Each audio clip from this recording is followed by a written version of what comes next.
La dernière prédication que j'ai donnée, c'était quoi? Alléluia. Nous sommes totalement et nous sommes complètement satisfaits en Jésus-Christ. Alléluia. Vous êtes déjà rassasié de cette prédication? Il y a encore beaucoup de choses encore à nous révéler.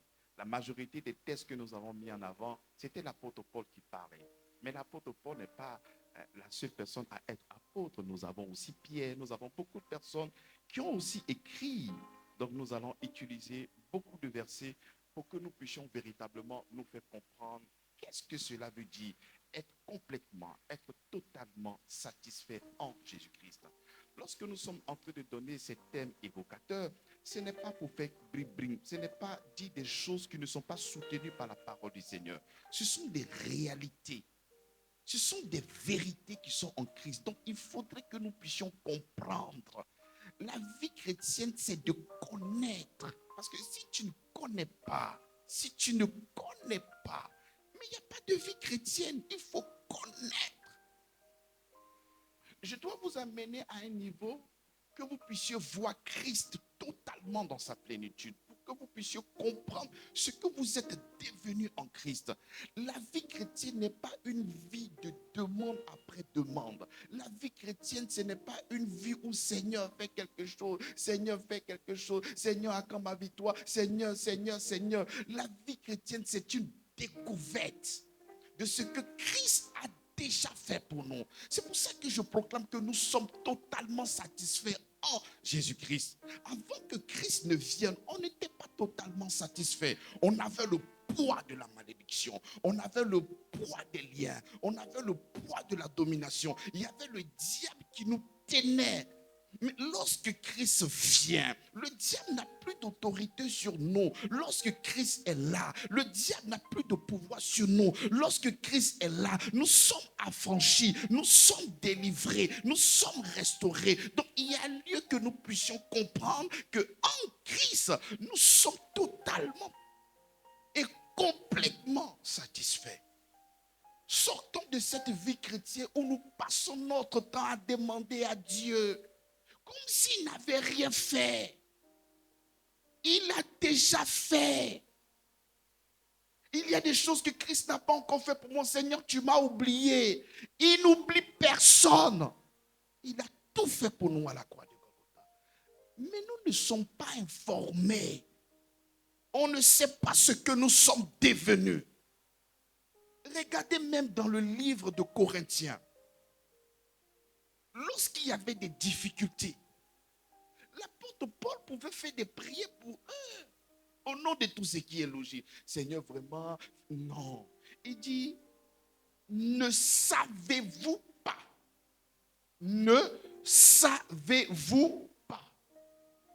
Il faudrait que nous puissions savoir. Il y a des choses que tu fais pratiquement, présentement dans ta vie, c'est parce que tu ne sais pas ce que tu es devenu en Christ. Et lorsque tu ne sais pas ce que tu es devenu en Christ, tu vas rester toujours dans des choses que Christ a déjà enlevées. C'est pour ça qu'il le rappelle dans le livre de Corinthiens. C'est ce que vous étiez autrefois. Vous étiez autrefois. Mais maintenant, vous n'êtes plus comme ça. Maintenant, il y a une nouvelle nature en vous. Maintenant, il y a le Saint-Esprit en vous. Les réalités de la vie chrétienne, c'est le Saint-Esprit qui est en vous. Vous devez donc réaliser, vous deviez vous regarder, non pas à partir du premier Adam, mais vous devez vous regarder à partir de Christ. Et lorsque tu n'as pas l'information de Christ, c'est comme ça que tu peux encore en train de glaner dans beaucoup de choses qui ne sont pas correctes. Mais lorsque tu réalises, c'est comme ça que tu es. Quand tu ne réalises pas, tu ne peux pas être. Tu ne peux pas être. Tu vas essayer de marcher comme les autres. Église, j'aimerais que nous puissions, au travers de ce thème, réaliser ce que nous sommes devenus en Jésus-Christ. Là, je suis dans le livre de 2 Pierre, chapitre 1er, à partir du verset 1er à 5. Je lis la parole. Simon Pierre, serviteur et apôtre de Jésus-Christ, à ceux qui ont reçu en partage une foi du même prix que la nôtre, par la justice de notre Dieu et Sauveur Jésus-Christ. Que la grâce et la paix vous soient multipliées par la connaissance de Dieu et de Jésus notre Seigneur. Comme sa divine puissance nous a donné tout ce qui contribue à la vie et à la piété, au moyen de la connaissance de celui qui nous a appelés par sa propre gloire et par sa vertu, lesquels nous assurent de sa part les plus grandes et les plus précieuses promesses, afin que par elles, vous deveniez participants de la nature divine, en fuyant la corruption qui existe dans le monde par la convoitise. À cause de cela même, faites tous vos efforts pour joindre à votre foi la vertu et à la vertu la science. Amen. Et nous allons nous servir aujourd'hui de Simon-Pierre. Parce que lorsqu'il commence sa lettre, il dit Simon-Pierre. C'est pas anodin. C'est comme Paul qui veut se présenter, il va parler de Saul et de Paul. Donc lorsqu'il met en avant Simon et Pierre, il est en train de mettre en avant deux dimensions. Lorsqu'il parle de Simon, il parle de la filiation entre lui et son père. Sa naissance physique, biologique de son père. Et lorsqu'il est Simon, parce que lorsque je dis que nous sommes totalement satisfaits en Christ, Simon-Pierre peut nous expliquer cette prédication d'une manière mais parfaite. Parce qu'il se souvient, lorsqu'il était Simon, dans le livre de Luc chapitre 22, à partir du verset 30 à 31, il dit Simon, Simon, le diable t'a quoi? Mais t'a réclamé. Lorsque tu es le fils de ton père, le diable peut te réclamer. Parce que le premier Adam nous a vendus. Et parce que le premier Adam nous a vendus, le diable a un droit légal sur notre vie. C'est comme ça que quand le diable est en train de réclamer, c'est d'une manière légitime. Donc on a besoin d'une intervention divine. C'est pour ça que le Seigneur a prié pour lui. Parce qu'il fallait en ce moment une intervention. S'il n'intervenait pas, il avait donc le pouvoir de réclamer qui? De réclamer Simon. C'est pour ça que Jésus lui dit, Simon, Simon. Pas Simon-Pierre. Il dit Simon, Simon, la partie humaine. Le diable t'a réclamé. Lorsque tu es le fils de ton père, le diable ne peut que te réclamer.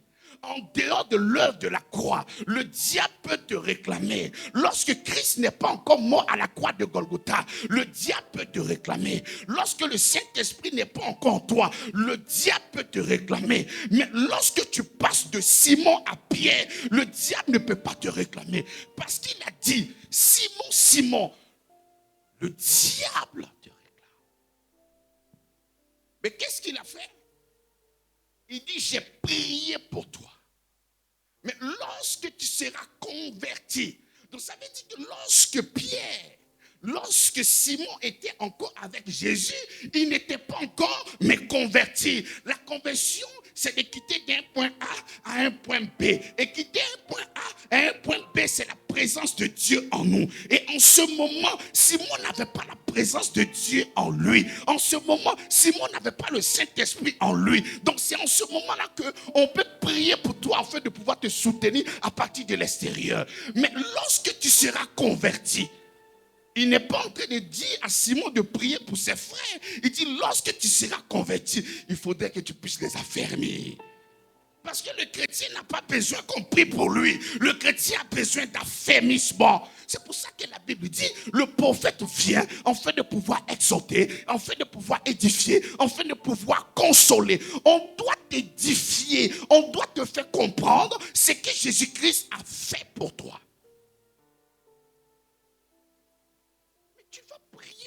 Prier comme si Dieu attendait ta prière afin de pouvoir agir dans ta vie. Mais il n'a rien attendu. Jean chapitre 3, le verset 16 nous dit, car Dieu a tant aimé le monde qu'il a donné. Ce qui a poussé Dieu à donner, c'est son amour, ce n'est pas tes pleurs. Ce n'est pas tes craintes. Ce n'est pas tes difficultés. Ce n'est pas le fait de pleurer du matin au soir qui pousse Dieu à agir. Mais ce qui pousse Dieu à agir, c'est son amour pour toi. Car Dieu a tant aimé le monde. Donc quand il dit Simon, le diable t'a réclamé. Lorsqu'on voit Simon, c'est la partie humaine. Et lorsque c'est la partie humaine, il y a un manque. Il y a des limites. On peut te réclamer. On peut te faire du mal. Mais lorsque tu deviens Pierre, parce que quand il était Simon, tu ne peux que régner le maître. Quand les gens sont venus à toi, tu marches avec lui. Moi, la Bible déclare qu'il a juré par imprécation, qu'il ne le connaît pas. Donc lorsque nous sommes des êtres humains, il y a des limites. Lorsque nous sommes des êtres humains, on peut abandonner. Lorsque nous sommes des êtres humains, lorsque nous sommes seulement humains, on ne peut que se détourner, on ne peut que abandonner, on ne peut que manifester la colère. Parce que lorsque les gens sont venus arrêter même le Seigneur, il a enlevé le couteau pour couper l'oreille de quelqu'un. Donc lorsque tu es le fils de ton Père, il y a des choses comme ça qui ne peuvent que se manifester. Mais lorsque tu deviens Pierre, celui autrefois qui avait peur, il n'a plus peur. Celui autrefois qui était colérique, il n'est plus colérique. Celui autrefois qui ne pouvait que se cacher, il ne se cache plus. Pourquoi? Parce que la puissance réside maintenant en lui. Il n'a pas besoin que quelqu'un puisse prier pour lui. Parce que le Saint-Esprit en lui donne la capacité. Donc étant en Christ, il est totalement satisfait.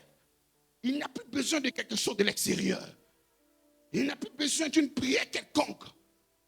Parce que le Saint-Esprit en lui le prend en charge. Église, je peux comprendre que tu es né de ton père. Tu es le fils peut-être de Kofi. Tu es la fille peut-être de Koné. Oui, lorsque nous faisons la filiation avec ce monde-là, avec ton père, le diable peut te réclamer. Je suis d'accord. Mais lorsque tu passes de cette naissance naturelle et que maintenant tu es né, non du sang, tu es né non de la chair, tu es né non de la volonté de l'homme et que tu es né de Dieu, le diable ne peut plus te réclamer.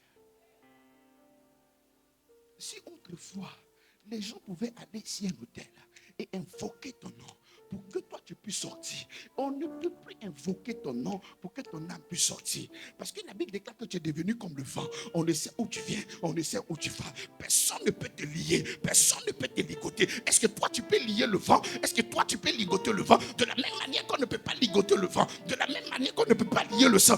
Le vent, c'est comme ça que toi tu ne peux pas être lié. Je suis étonné de voir dans cette génération des chrétiens qui prient pour ne pas qu'ils soient liés, des chrétiens qui prient pour ne pas qu'ils soient ligotés, des chrétiens qui prient pour qu'on les enlève dans une bouteille satanique. Toi, tu ne peux pas être mis dans une bouteille satanique. Tu ne peux pas. Il n'y a pas le moyen. Et le début de la croissance spirituelle, c'est de mettre ces paroles que tu viens de comprendre dans ton cœur. Il faut véritablement croire en cette parole. Parce qu'on peut te donner cette prédication. Mon cher. C'est fort, hein?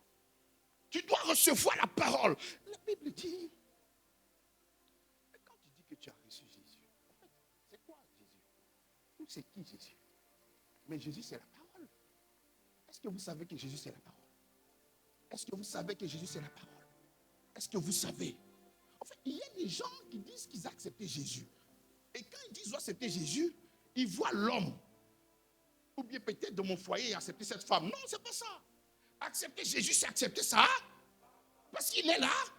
Mais est-ce que tu as accepté la parole dans ton cœur? Quand je suis en train de te dire que si tu as accepté, que tu crois en l'œuvre de la croix, que toute âme forgée contre toi est nulle et sans effet, mais est-ce que tu crois en ça? J'ai accepté Jésus-Christ. Mais cette parole-là ne se trouve pas dans ton cœur. Mais tu as accepté qui? Qui tu as accepté? Donc voici quelqu'un étant un humain a rencontré le Seigneur. Et lors de sa mission, on va interpeller Pierre. Pierre, si tu prêches, une seule fois le nom de Jésus-Christ, on te fout en prison. Mieux, on te tue. Celui qui était peureux, celui qui ne pouvait pas se tenir et parler, celui qui ne pouvait que se cacher. La vérité de l'évangile nous fait comprendre que tu n'as pas reçu un esprit de timidité, mais un esprit de force. Simon avait reçu autrefois l'esprit de timidité parce qu'il était Simon. Mais maintenant qu'il est devenu Pierre, il n'a pas l'esprit de quoi? De timidité. Il dit, jugez-vous en vous-même, d'obéir à Dieu ou bien d'obéir aux hommes. Et pendant qu'il tourne le dos, il part et il annonce l'évangile. Parce qu'il ne peut que vivre par lui, pour lui et en lui, celui qui est mort pour lui à la croix de Golgotha. Donc il est totalement satisfait en quoi? Mais en Jésus-Christ. Paul dit, c'est vrai, pasteur Ravi. Parce que lors des voyages missionnaires de l'apôtre Paul, il fut un moment où on l'avait capturé. Lui et Silas. Mais je suis étonné de leur attitude. La foi qu'on vous prêche aujourd'hui, cette foi religieuse, lorsque tu es en prison, qu'est-ce qu'on te demande de faire? On te demande de briser les liens. On te demande de casser l'autel. On te demande de détruire. On te demande de demander pardon, Seigneur. Que le Seigneur puisse intervenir. On te demande de pleurer pour que Dieu puisse faire quelque chose. Mais l'attitude de Paul et Silas me surprend. Le thème, c'est être totalement satisfait en Jésus-Christ. Mais au nom de la foi qu'on vous prêche dans cette génération, au nom de tout ce qui est logique, lorsque nous sommes oppressés, lorsque nous sommes emprisonnés, lorsque nous sommes dans les difficultés, mais qu'est-ce qu'on vous a annoncé? Qu'est-ce qu'on vous a appris? On t'a appris que lorsque tu es oppressé, commence à demander que Dieu se souvienne de toi. Commence à demander pardon pour que Dieu vienne te délivrer. Mais Paul et Silas, ils sont dans cette prison. Au lieu de faire comme toi, ils ne font pas comme toi. Mais ils ont la conscience qu'en Christ, ils sont totalement satisfaits. Ils ont la conscience qu'en Christ, ils sont pleinement satisfaits. Donc au lieu de se plaindre, au lieu de pleurer, ils commencent à louer le Seigneur. Ils commencent à célébrer Jésus-Christ. Parce qu'ils savent qu'ils sont totalement, ils savent qu'ils sont complètement, ils savent qu'ils sont satisfaits. Et ce n'est pas la seule personne. Il y a une autre personne qui s'appelle Pierre. Pendant qu'il était en prison, il pouvait aussi se lamenter. Il pouvait aussi pleurer. Il pouvait dire, Seigneur, comme avec toi. Mais il a aussi la conscience qu'en Christ, il est totalement satisfait. Et c'est un ange qui est venu pour le délivrer. Il dit, Pierre, sors de là. Il faut savoir qu'il y a la foi qu'on vous prêche dans cette génération, qui est une foi religieuse, qui n'a rien à voir avec la foi de nos prédécesseurs. La foi de notre prédécesseur, c'est une foi complètement, totalement et pleinement satisfait en Jésus-Christ. Mais pas ta démarche, pas ton orientation, pas ta manière de prier, mais nous savons. Si tu es totalement satisfait en Christ, parce que si je suis totalement satisfait en Christ, je ne vais pas chercher des choses que j'ai déjà en Christ. Je te pose la question. Mais pourquoi Paul et Silas, dans des liens, au lieu de pleurer, louent le Seigneur? Tu sais, lorsqu'il y a comme un goût d'inachevé, c'est comme ça que nous sommes à la recherche de quelque chose. Mais ils n'étaient pas à la recherche de quelque chose, parce qu'ils savaient que Dieu était avec eux déjà. Ils savaient que Dieu était avec eux. Et l'histoire de la Bible, mais le fait que nous réconforter dans cette prédication. Comment Paul, mordu par un serpent venimeux, il ne commence pas à prier, j'ai détruit le venin, j'ai détruit le venin, j'ai détruit le venin. Mais parce qu'il sait qu'en Christ, il est totalement, mais complètement, mais satisfait. Il sait que le poison qui vient d'entrer là, mais il ne pourra que mourir dans son propre poison. En Christ, je suis totalement satisfait. En Christ, je suis pleinement satisfait. Rien de dehors, tout se passe à partir de moi. Le Saint-Esprit est déjà là et la vie ne pourra que sortir à partir de mon sein. Je suis complètement satisfait en Christ. Lorsque tu es face à des défis, lorsque tu es face à des choses terribles, mais quel est ton raisonnement? Quelle est ta prière? Qu'est-ce qui se passe dans ton cœur? Ton cœur pourra témoigner véritablement si tu es satisfait en Jésus-Christ.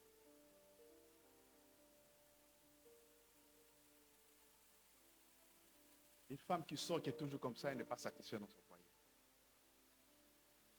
Je le dis parce que nous sommes l'épouse. C'est ça ou c'est pas ça? Nous sommes, nous sommes la femme. Donc une femme qui est toujours là. Psst, oui, psst, oui. Il y a quelque chose qu'elle cherche, elle n'a pas trouvé. Soit peut-être son mari est déchargé. Il n'y a pas l'argent. C'est compliqué. Psst, oui, on dit quoi? Oh non, c'est pas toi. Je pensais que c'était moi. Elle souffre, elle a besoin d'un réconfort. Et il y a des gens qui sont l'épouse, d'après eux, l'épouse de Christ. Psst, oui. Offrande de guérison, oui, je suis là. Offrande de délivrance, oui, je suis là. Chercher des choses à gauche et à droite. Alors qu'en Christ, nous sommes comment? Nous sommes comment? Nous sommes comment? Regarde comment est-ce que tu réponds. Mais lorsque, quand tu vas sortir de là, on va t'annoncer une nouvelle. Afin de totalement satisfaire, vraiment c'est compliqué. Hein? Totalement satisfait en Christ n'a pas de courbe. Même face aux défis que tu vois, moi, je suis complètement satisfait en Jésus-Christ. Quelle que soit la nouvelle qui viendra, moi, je suis totalement satisfait en Jésus-Christ. Au lieu de me lamenter, je célèbre Dieu. Au lieu de pleurer, je glorifie Dieu. Pendant que le diable est en train de me montrer des choses auxquelles je suis confronté, moi, l'œuvre de la croix me montre ce que Jésus-Christ a déjà fait pour moi. Et je suis complètement satisfait. Prenez les paroles de Simon avec sérieux. Il dit Simon-Pierre, serviteur et apôtre de Jésus-Christ. Je suis en train de parler de quelqu'un qui a régné Jésus par implication. Je suis en train de parler de quelqu'un qui a coupé l'oreille de quelqu'un. C'est lui qui est en train de te parler ce matin. Il dit à ceux qui ont reçu en partage une foi du même prix que la nôtre. On a tendance à idéaliser toutes ces personnes, tous nos prédécesseurs. Pourquoi? On s'est dit que ces personnes ont reçu une grâce, mais extraordinaire ou exceptionnelle. Mais voici un apôtre, mais qui nous donne une révélation qui vient chambouler notre manière et notre conception que nous avons de la foi. Il dit à ceux qui ont reçu en partage une foi du même prix que la nôtre. C'est-à-dire la foi qu'ils ont reçue.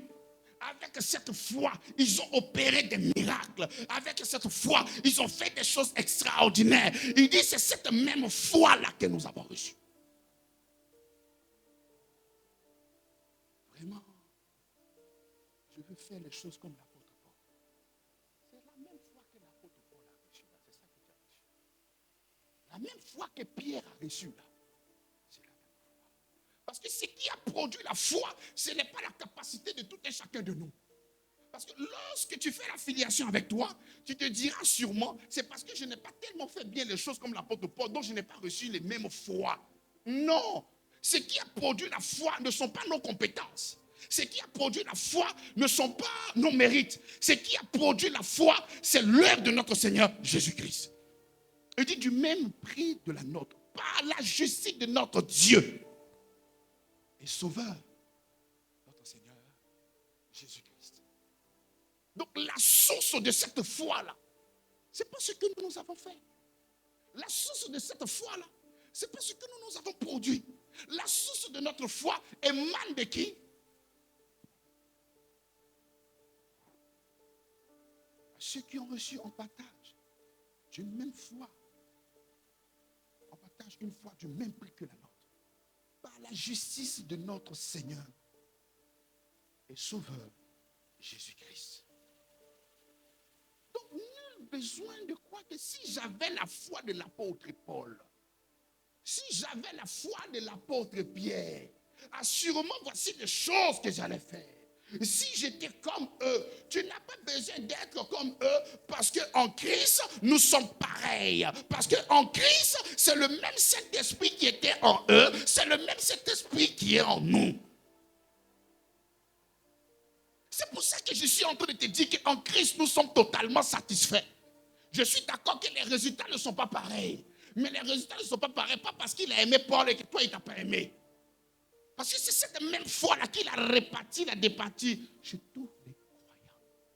Mais qu'est-ce qui fait que les résultats de Paul sont là et les résultats et tes résultats sont toujours là? Parce que là aussi, c'est un fait. On ne peut pas nier. Si toi, tu prends la grâce de Dieu pour aller jouer l'auto gagnant, eux, ils ont pris la grâce de Dieu pour chercher à évangéliser. Et pendant qu'ils étaient en train de parler de Jésus, voici des signes, voici des miracles, mais qui accompagnaient, mais ceux qui ont cru. Mais toi, tu as pris ça pour toi. Pour aller faire autre chose. J'ai la grâce de Dieu. Si tu te connectes à moi, là, ta voix que tu as sauté va marcher. Viens avec moi. Toi, la grâce, là, c'est ça. Tu prends pour intimider les gens. Tu m'as laissé, non, tu vas voir comment ta vie va dégringoler. Moi, là, c'est la grâce de Dieu qui est moi. Si tu me laisses là, tu vas voir. Ça, c'est la parole des chrétiens. Les gens qui se séparent, les hommes, vous allez voir, il va tomber bientôt. Ah.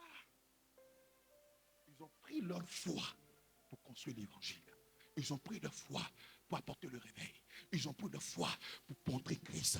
Ils ont pris leur foi pour braver toutes choses, quels que soient les obstacles, les difficultés. Ils ont marché dans la foi. Ils ont persévéré. Et leur pensée, c'était de faire connaître le Christ. C'était de faire connaître l'œuvre de la croix. C'était de faire connaître les mystères de sa parole. Faire connaître son amour. Mais toi, tu as réussi cette foi-là. Pourquoi? Pour montrer que Dieu aime moi plus que toi. Regarde ce que Dieu va faire au travers de ma société. Ah bon? Que tu vas avoir des résultats comme les autres? Non.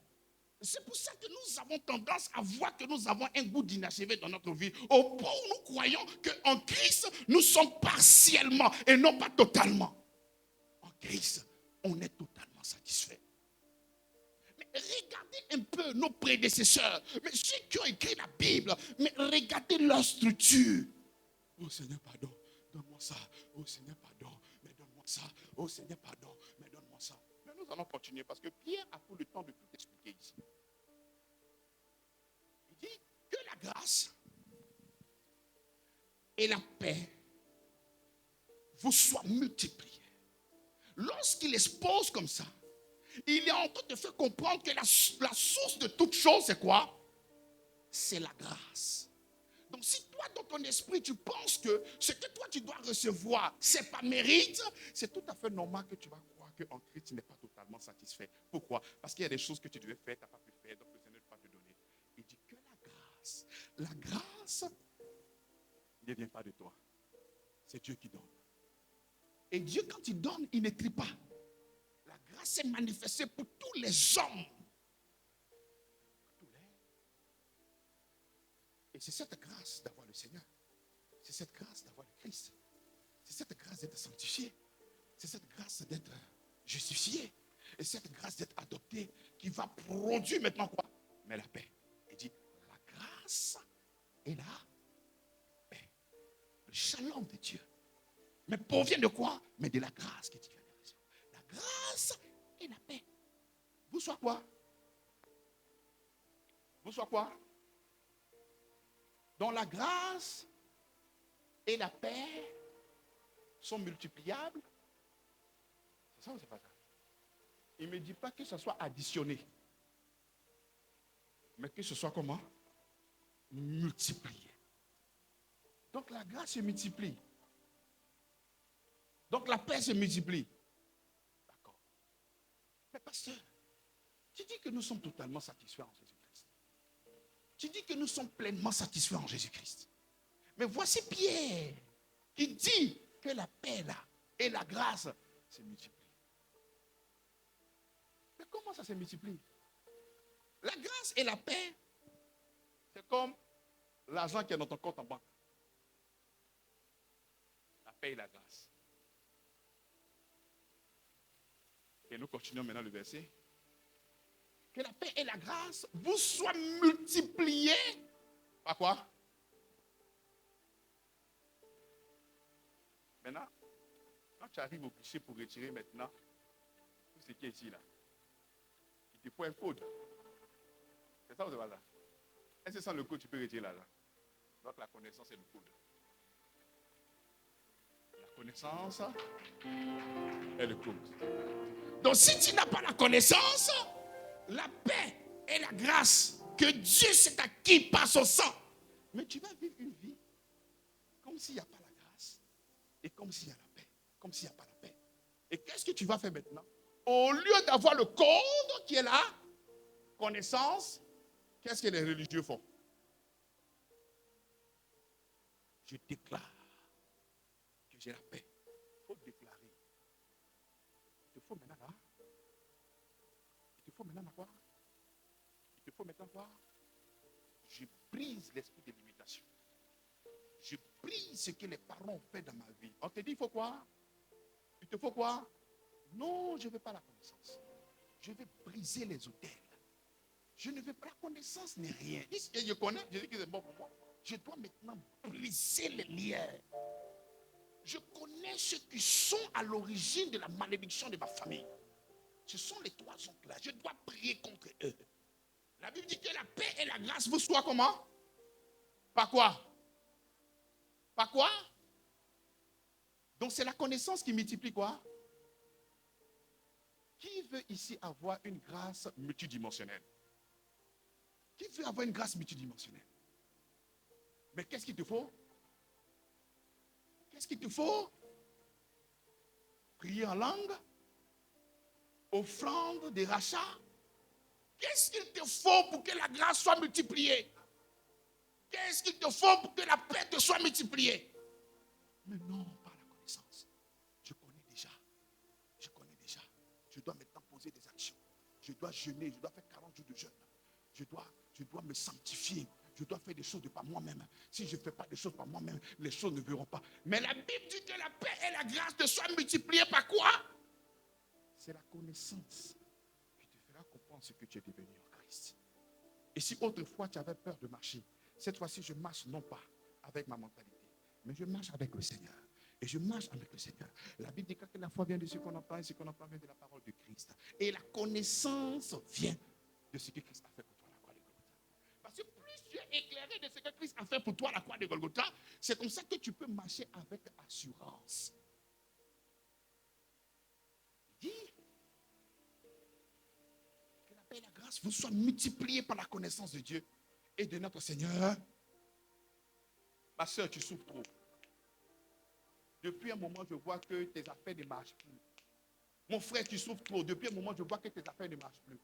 Le Seigneur me dit en ce moment que tu dois faire une offrande afin de pouvoir débloquer cette situation. Ça, ce n'est pas la connaissance. Ça, c'est la manipulation. Ce n'est pas la connaissance.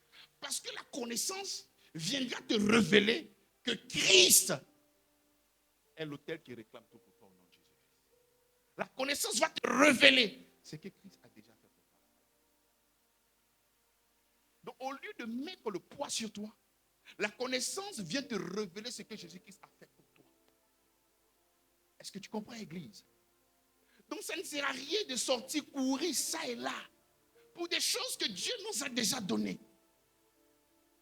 Parce que si tu réalises ce qu'il t'a déjà donné, tu ne vas pas courir pour obtenir des choses que tu as déjà.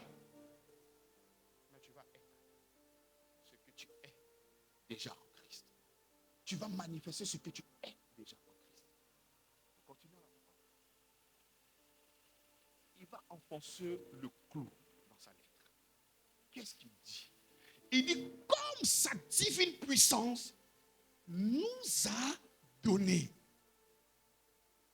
C'est au passé ou c'est au futur? Il nous a, mais qu'est-ce qu'il nous a donné? Il dit sa divine puissance. Donc, en ce qui concerne la source, ça ne blague pas. Parce que la source, c'est quoi? C'est la divine puissance du Seigneur. Je crois en ce que Paul est depuis en train de dire. Parce qu'il était autrefois Simon. Le diable ne pouvait que le capturer. Mais il va lui dire, il va maintenant parler. Parce que là, la Bible dit, lorsque tu seras converti, il faut faire quoi? Il faut affermir. Il est en train de nous affermir. Il dit, comme sa divine puissance nous a... Quand il était Simon, il n'avait pas encore ça. Mais quand il est devenu Pierre, il a compris que sa divine puissance nous a donné quoi? Tout ce qui contribue à la vie. Qu'est-ce qui contribue à la vie pour toi? Qu'est-ce qui contribue à la vie? Je pense que la majorité est la somme de nos prières que nous faisons quotidiennement liées à notre vie.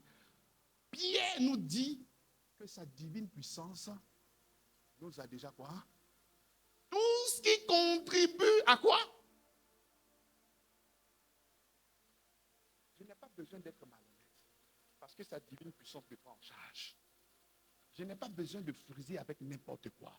Parce que sa divine puissance m'a tout donné pour que moi, je puisse vivre cette vie sur cette terre-là, sans toutefois rentrer dans certaines compromissions. Parce qu'en Christ, je suis totalement. Parce qu'en Christ, je suis pleinement. Parce qu'en Christ, je suis complètement mais satisfait. Parce qu'en Christ, il m'a donné tout ce qui contribue à la vie. Qu'est-ce qui contribue pour toi présentement à la vie? La santé, il t'a déjà donné. Le travail, en Christ, tu es complet. Mais si toi-même, tu es toujours dans la mentalité de Simon. J'ai cherché le travail tous les jours, on ne m'a jamais accepté. C'est mieux, je reste là. Alors qu'après, tu as accepté Jésus. Donc, les réalités d'hier ne sont plus les réalités d'aujourd'hui. Donc, si tu demeures toujours dans cette conscience d'échec, dans cette conscience humaine, et non pas une conscience divine, mais c'est comme ça que tu seras toujours limité. Limité. Et dit tout ce qu'il nous a donné,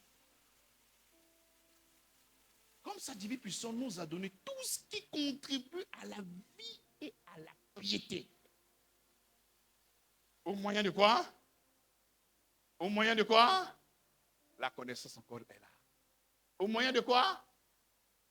Mais quand tu n'as pas la connaissance, tu vas chercher maintenant à aller friser avec d'autres choses pour essayer d'avoir les bénédictions, pour que tu puisses avoir la vie.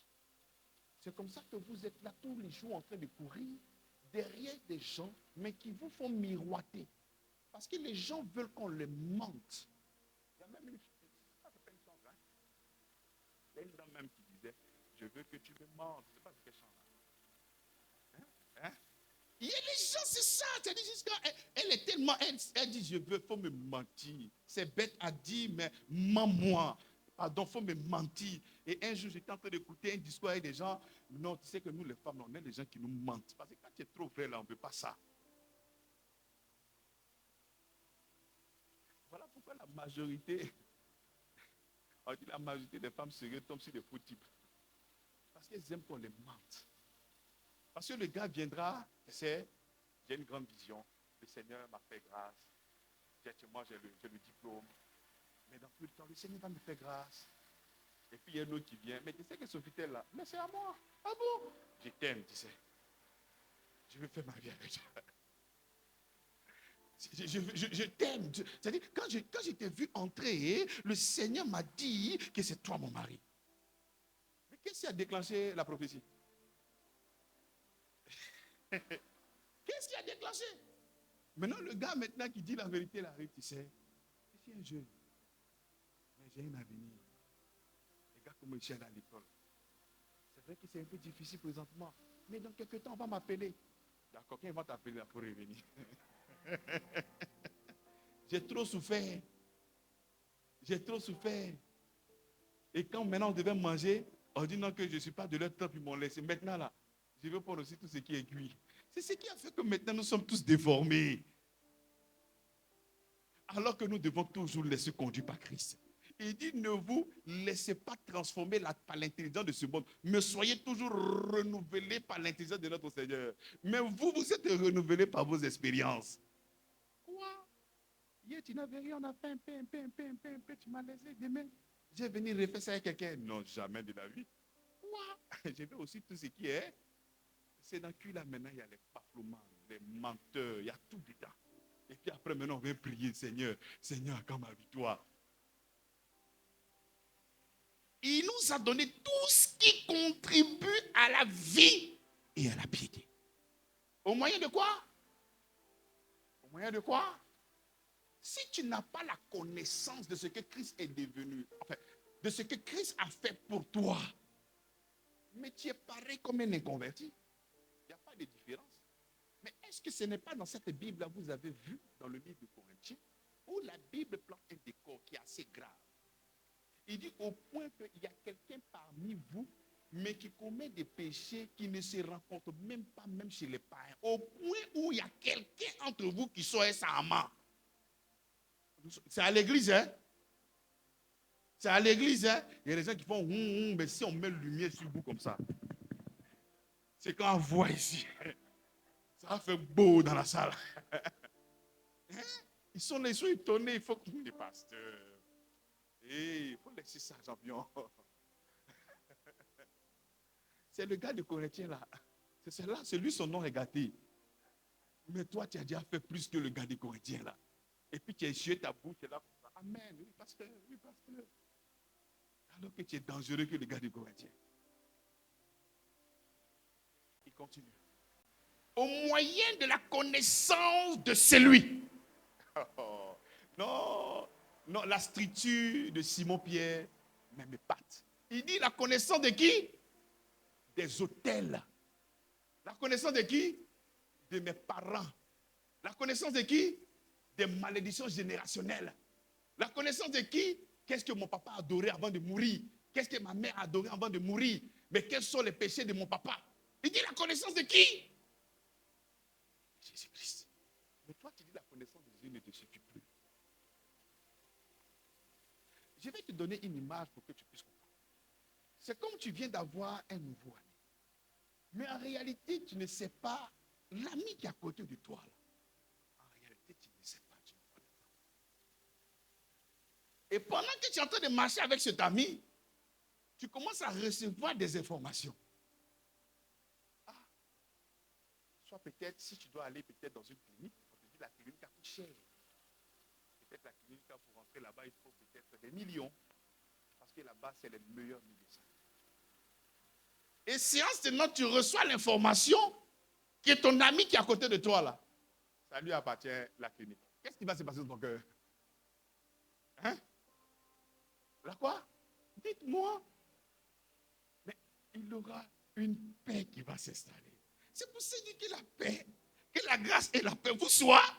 Parce que quand tu sais, attends, comme ce sont des gens qui ont vraiment vécu dans le monde, je vais vous donner un exemple assez simple. Que tu puisses comprendre. C'est comme tu t'es engazé et que tu n'as pas l'argent. Et puis tu sais que ton gars, au moins 2 plaques. Ouais, envoie la bouteille là.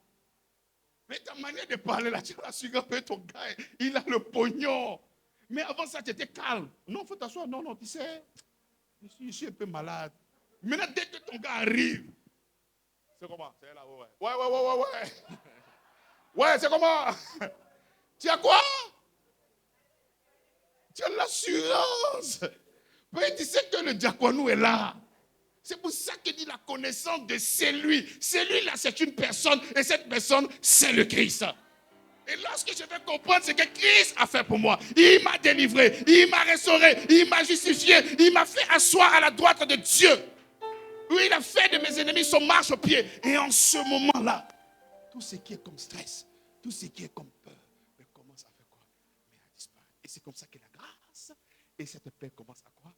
À se multiplier. Quand je prends des exemples de votre vie là, vous voyez, non? Le message pénètre. Parce que vous comprenez correctement ce que je suis en train de dire. Donc, il faut connaître ton gars. Le gars qui tu marches là, il faut le connaître. Parce que tu ne sais pas. Tu ne sais pas qui il est. Tu ne sais pas ce qu'il a dans sa poche. Tu ne connais pas les trésors qui sont cachés en lui. Donc, plus tu vas le connaître, plus tu vas avoir l'assurance. Parce que la foi ne peut que précéder dans le cœur de quelqu'un qui a confiance, qui est en paix. Quelqu'un qui est perturbé, quelqu'un qui est inquiet. Mais ce n'est pas la foi, c'est la peur. Et la peur n'obtient rien.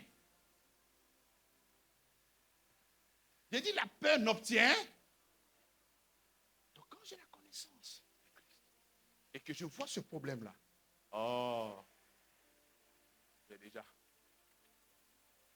Je vais vous donner un autre exemple. Vous voulez un autre exemple? Il y a des gens qui sont partis à l'examen, non pas avec leur intelligence. Ils attendent maintenant une correction là. Et puis ils vont commencer à copier. Donc quand le pédia n'est pas encore venu de là pour dire, il raconte n'importe quoi, il fait comme s'il écrit. Il est là, ici. Mais dès que le truc arrive,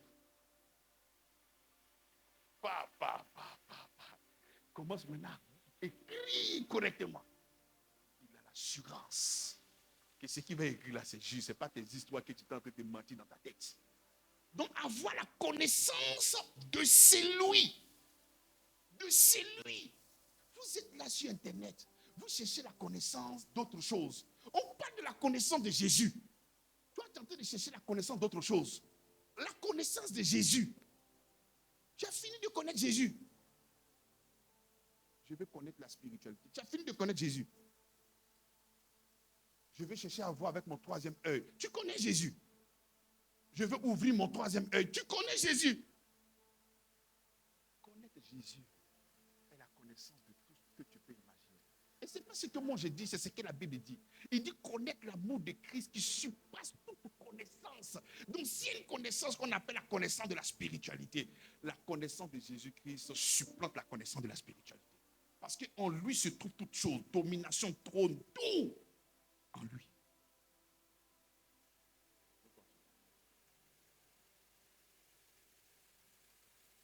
Il dit, au moyen de la connaissance de celui qui nous a appelés, de celui qui nous a, il faut t'informer, de celui qui t'a appelé par sa gloire. Appelé par quoi? Appelé par sa propre gloire et par sa vertu, lesquels nous assurent de sa part les plus grandes et les plus précieuses promesses, afin que par elles, vous deveniez participants à la nature divine. Wow. Wow. Donc il dit la connaissance de celui-là va faire que, quand il dit, en fait que vous deveniez participants à la nature divine. C'est-à-dire, à force d'être informé, à force d'avoir la connaissance de Christ, tu parles comme Christ. Tu vis comme Christ. Tu t'exprimes comme Christ. Au point où tu deviens participant à la quoi? À la nature divine. C'est-à-dire, lorsqu'on te voit, on ne voit plus l'homme. On voit le Christ. Et pour y arriver, ce n'est pas prier. Depuis que nous sommes montés de l'île, c'est prier. La connaissance. Parce que c'est la connaissance qui va te faire comprendre qu'il ne sort de dehors plus aucune mauvaise heure. Et quand tu vas avoir cette connaissance, tu vas maintenant mettre ça en la connaissance. Mais toi, tu dis non. En fait, tu t'en fous de la connaissance. Mieux, tu n'as pas envie de connaître parce que la connaissance, ça ne t'arrange pas. Et maintenant, pour soulager maintenant ta conscience rebelle, tu viens maintenant prier. Tu viens prier pourquoi? Parce que le moyen pour y parvenir, là, il a déjà tout mis en toi. Et il faudrait maintenant que tu sois informé. Il faudrait que tu comprennes ce que tu es devenu. Et lorsque tu vas comprendre ce que tu es devenu, les avantages qui sont liés à Christ, tu vas commencer maintenant à les manifester. Parce que le Saint-Esprit est déjà en toi pour manifester ce dépôt-là, pour manifester ce que tu viens de comprendre. Mais toi, tu dis non, je vais maintenant prier. Mais la prière, là, ce n'est pas venir lister des choses comme si Dieu Seigneur t'avait oublié. La prière, c'est pour le célébrer. Mais puisque tu n'es pas prêt à te laisser embraser par la connaissance pour que tu puisses marcher selon la vérité de l'évangile, tu vas maintenant convertir le temps d'adoration, convertir le temps de célébration, convertir ça à des prières de demande. Seigneur, il faut agir. Seigneur, pardon, fais quelque chose. Seigneur, Seigneur, Seigneur, Seigneur. Mais on a vu avant de partir l'histoire avec Darius. Non, pas Darius, avec Daniel. Il était avec tout le gouvernement. Ce n'est pas qu'il était en train de prier, Seigneur. Quand Darius va venir là, il faut me positionner. Positionne-moi, Seigneur, positionne-moi, positionne-moi. Non, non, non, non, non. La Bible déclare que Daniel était intègre. La Bible déclare que Daniel avait un esprit supérieur. Voici des choses que le roi Empire a vu. Il a dit non, lui là, c'est un esprit supérieur. Il faudrait qu'on puisse le mettre à côté de nous. Qu'est-ce que tu dégages? Tu es enfant de Dieu, qu'est-ce que tu dégages? Tu dégages quoi? Et puis tu veux que les hommes s'associent à toi. Pourquoi? Pour souffrir? Non. Qui veut souffrir? En fait que par elle, vous deveniez participants à la nature divine. Parce que si tu n'as pas la compréhension, tu vas détruire. La Bible n'est pas que la terre attend la révélation des fils de Dieu. Mais si tu n'as pas la révélation, mais tu vas passer ton temps à détruire, à faire n'importe quoi. En fuyant. Parce que quand il dit, en fait, que vous devenez participant de la nature divine, virgule, en fuyant la corruption qui existe dans le monde par la convoitise. À cause de cela, faites tous vos efforts pour joindre à votre foi la vertu. Oh Seigneur, pardon, donne-moi un bon cœur. Un quoi? Les gens n'avaient un quoi? Oh Seigneur, et puis tu vois la personne est sincère. Seigneur, vraiment, donne-moi un bon cœur. Il ne va pas te donner un bon cœur. Tu ne donneras pas un bon cœur. C'est parce que tu n'as pas envie d'avoir un bon cœur que tu dis ça. Parce que quand tu as accepté le Seigneur Jésus, il dit qu'il a transformé ton cœur de pierre en cœur de chair. Tu demandes quel bon cœur. Seigneur, vraiment, donne-moi à pardonner. C'est parce que tu ne veux pas pardonner. J'ai dit que les gens ne veulent pas la connaissance parce que quand ils vont comprendre, naturellement, ils vont pardonner. Et comme ils ne veulent pas comprendre pour qu'ils puissent pardonner naturellement, ils vont venir, mais Seigneur, oh Seigneur, donne-moi de pardonner. C'est un menteur. Il n'y a pas de prière, Seigneur, donne-moi à pardonner. Il faut savoir ce que Christ a fait pour toi. Quand tu as la connaissance, tu as pardonné. Quand toi-même tu as la révélation, on te dit que le Seigneur a pardonné tous tes péchés passés, présents et futurs. Alléluia. Non, ton alléluia même là, on sent même que tu ne crois pas en ça. Parce que si tu croyais en ça là, les gens que tu as condamnés dans ton cœur là, tu allais les libérer. Parce que tu ne peux pas même ton croire que Christ t'a pardonné totalement et puis toi tu emprisonnes les gens dans ton cœur. C'est faux. C'est faux. Sans quelle parole tu as reçu, quelle parole tu as cru? Tu as cru en quelle parole? La parole de Dieu, ce n'est pas t'aimer. Ce n'est pas comme plier le riz, tu penses ce qui est bon et puis tu laisses passer d'autres choses, tu prends tout, la parole du Seigneur. Donc si tu crois qu'il t'a pardonné totalement, toi aussi tu dois pardonner comment? Partiellement. Un peu, un peu.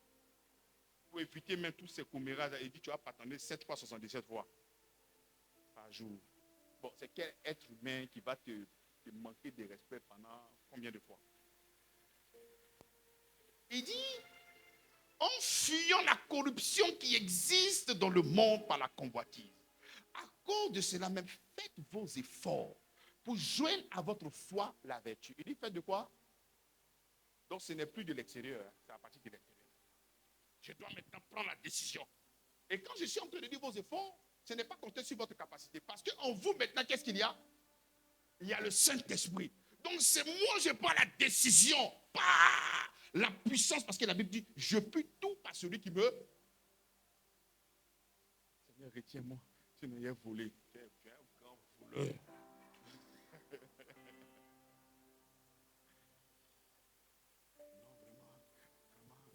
Pas sortir, puis s'ils sont là, vraiment, et c'est que toi-même là, tu es encore dedans, les appétits de ce monde-là sont encore là, tu dois tuer ça. L'apôtre dit que c'est lui qui a assujetti. Il dit, je le tiens assujetti. C'est pas prier. Vous vous cachez derrière la prière hypocrite. Ah Seigneur, montre comment il t'a demandé de m'accorder le pardon. Donc ça veut dire, si tu n'arrives pas à pardonner, c'est que Dieu ne t'a pas accordé. C'est ça? C'est-à-dire, si aujourd'hui, tu vois le portefeuille de quelqu'un, oh Seigneur, vraiment, mets en moi de ne pas voler. Donc, ça veut dire que si tu as volé, donc c'est le Seigneur qui a mis en toi de voler. Hein?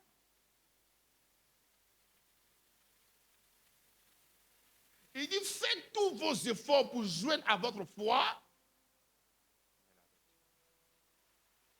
Je suis complètement satisfait. Hein? Je suis complètement satisfait. Hein? Je ne rentrerai pas par cette porte. Parce qu'en Christ, je suis en train de joindre à ma foi quoi? Et la vertu. Donc tout est en toi. Il n'y a rien que le Seigneur n'a pas encore déposé en toi. Il a tout déposé en toi. Mais c'est parce que tu as décidé de ne pas connaître, de ne pas comprendre ce que tu es devenu en Christ. Ou encore, tu le sais. Mais c'est difficile de vivre la vie chrétienne ici. Et je préfère vivre ma vie comme l'ancien homme. Je préfère me comporter comme Simon. Je préfère me comporter comme un fuyard. Je préfère me comporter comme un malhonnête. Je préfère me comporter comme un faux type. Mais il faut que ça soit clé dans ta tête. À chaque fois que... Non, tu sais, non, tu as décidé. À chaque fois qu'il est en train de faire n'importe quoi là, souvenez-vous, j'ai décidé de ne pas écouter le Seigneur. Amen. Amen. Hein? Amen ou pas amen? Si tu vois quelque chose qui n'est pas correct, que tu décides de faire, tu dis, Seigneur, j'ai décidé de ne pas t'écouter. C'est ça ou c'est pas ça? En fait, ce qui me plaît chez vous, c'est que vous êtes honnête. Cette parole-là, c'est pas bon. Donc tu ne peux pas dire amen. Ben, tu sais que tu n'as pas voulu grandir. Hein? C'est que si mon cher, Dieu m'a déjà pardonné. Ah bon?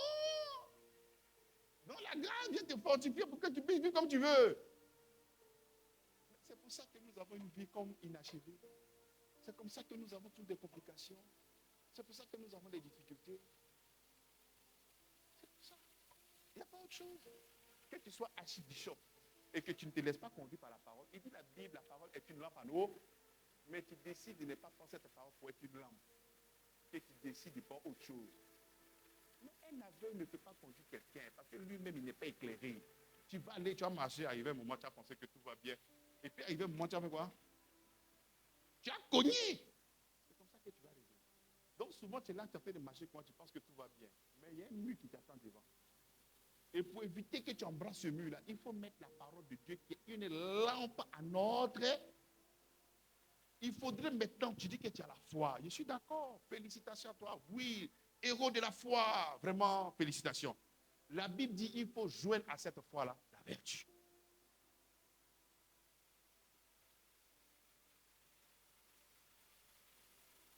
Parce que c'est lorsque nous sommes en train de confesser que la grâce n'est pas totale, que toi-même tu vas essayer maintenant d'aider Dieu à avoir une grâce. Tu vas vouloir maintenant aider Dieu à avoir encore une paix. Donc en aidant Dieu, quelles sont tes ressources? La malhonnêteté, le mensonge, le vol, l'arnaque, la trahison. Mais qu'est-ce que tu vas mettre maintenant en avant? Quelles sont les ressources? Parce que les ressources qui ont été engagées, c'est la mort, c'est l'ensevelissement, c'est la résurrection de notre Seigneur Jésus-Christ. Et il a tout fait. Et lui étant la source, il nous a su un héritage précieux. Maintenant, si toi, tu ne veux pas passer par ce moyen, parce que dans les évangiles, il y a des gens qui veulent passer par la toiture. On dit que ce sont des voleurs. Pour y arriver, il faut passer par la porte. Et la porte, c'est qui? C'est le Christ. Donc, quand toi, tu décides de parvenir à ces moyens, sans les ressources de Christ, quelles sont les ressources maintenant que tu vas engager? Ce sont des choses qui sont contraires à la vertu. C'est ça ou c'est pas ça? Et quand tu vas embrasser ces choses qui sont contraires à la vertu, tu vas rencontrer encore des défis et des difficultés. Et c'est comme ça que tu ne pourras que confesser qu'en Christ, vraiment, c'est difficile, c'est compliqué, c'est comme ci, c'est comme ça. Donc, au lieu d'être prédicateur de l'évangile, tu viens maintenant détruire l'évangile. Tu viens montrer qu'en Christ, on n'est pas totalement satisfait. Et pour corroborer, continuer ton mensonge, tu vas maintenant dans les veilles de prière de 24 heures à 24 heures.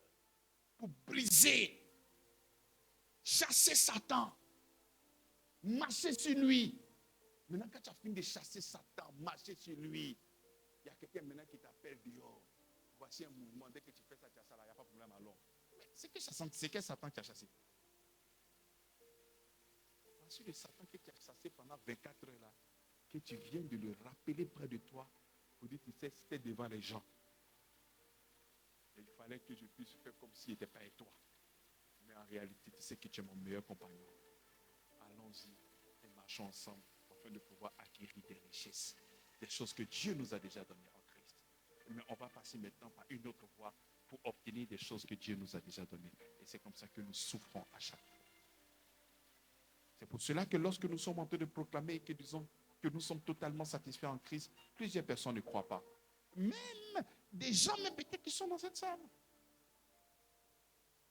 qui peut-être doutent que nous sommes totalement satisfaits en Jésus-Christ. On va s'y lever. Ton église est là, Seigneur.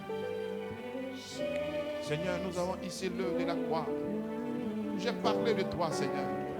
J'ai révélé ce que tu as fait pour nous. J'ai révélé la connaissance de celui. En toi, nous sommes complètement satisfaits. En toi, nous sommes totalement satisfaits. En toi, Seigneur, nous sommes en paix. En toi, Seigneur, nous avons la grâce. En toi, Seigneur, nous sommes comblés. Nous sommes comblés de toute grâce. Nous sommes comblés de toute bénédiction. Nous sommes comblés, Seigneur. Nous sommes comblés, Père. Nous sommes comblés, Seigneur. Nous sommes comblés, Père. Nous sommes comblés. Nous sommes comblés.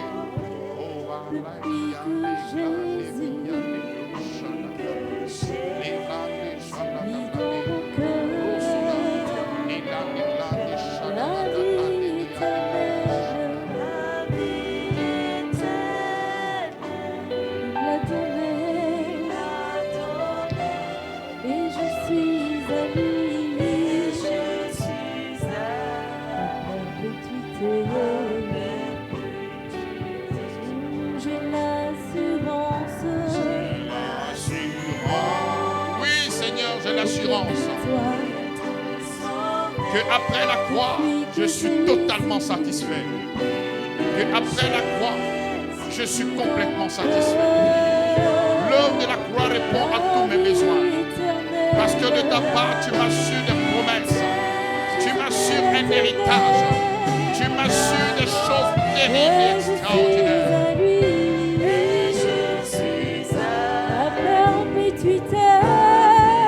Gloire à toi, Père. Gloire à toi, Jésus.